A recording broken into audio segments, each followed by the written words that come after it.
For more on this, I'm joined by our Foreign Affairs editor, Philip Turle. So, Philip, what can we expect then from President Macron when he's in Bobigny later? So this is a show of force by the top French leadership in the face of what they see as a serious threat to democracy in this country.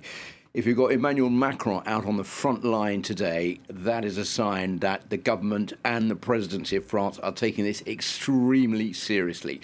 So Emmanuel Macron is going to Bobigny, which is in the Seine-Saint-Denis department of France, which is the poorest department out of France's 95 mainland departments, and has a very large population, Muslim population of ethnic origin. So the president is going there to say that the government is going to do all it can to try to stamp out the spread of radical behavior in France, but at the same time to stress that this is not an anti-Muslim fight, that France's leaders have nothing against the 6 million or so Muslims who live in France, who respect the French Republic, the Constitution, French laws, and they want a peaceful life, and they can live their lives in France as long as they are abiding by the law. It's quite important, I think, for the leadership of France to stress this, because this is one of the points that has constantly been dragged back as being racist against Muslims and has been used by fundamentalists to criticize French leadership in saying if you're trying to ban the burqa, for example, then that is an anti-Muslim practice, therefore you're being racist. So the government and the president are keen to underline this. And the second thing is that I think the government is keen to show that it is going to act with force. We had an announcement earlier that a mosque in the east of Paris, or the northeast of Paris, is going to be closed. That is in the town of Pantin, which is just close to Paris, the Paris boundary.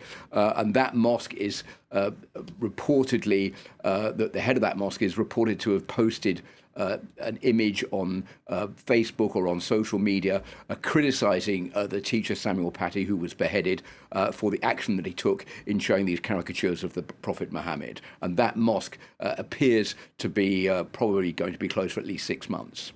Now, we got some elements in the report we played before coming to you, Philip, but tell us more about the latest on the investigation into Samuel Paty's case. Yes, as you said, 15 people are being questioned about their involvement. One investigator is trying to work out here, Claire, is they're trying to work out whether Abdullah Anzaron, who is the young man responsible for this beheading, who was shot dead by the police afterwards, was acting alone, or whether he had any accomplices.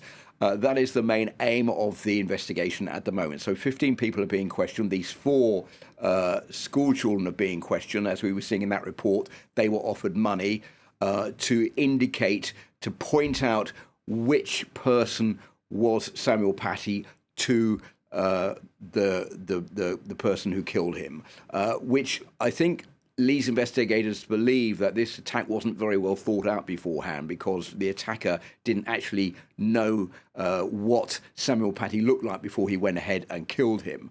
And the second part of this investigation, which is also important for investigators, is that they're pinpointing their efforts to investigate 2 other people. One of them is the father of a girl in the school who apparently wasn't in the class at the time when these caricatures were shown, but he went on social media calling for the teacher to be sanctioned. And then he received the backing of a known radical in France whose name is Abdel Hakim Sefraoui, who is listed as being a radical, has the authorities have tried to deport him several times, have failed to do that. He backed the father's call for sanctions to be made against this school teacher, and that is being described as like a fatwa calling for him to be killed, which is what happened afterwards. So that is the elements that are being investigated by the authorities, and at the same time the state trying to show that it is in charge and it's taking drastic measures to try to clamp down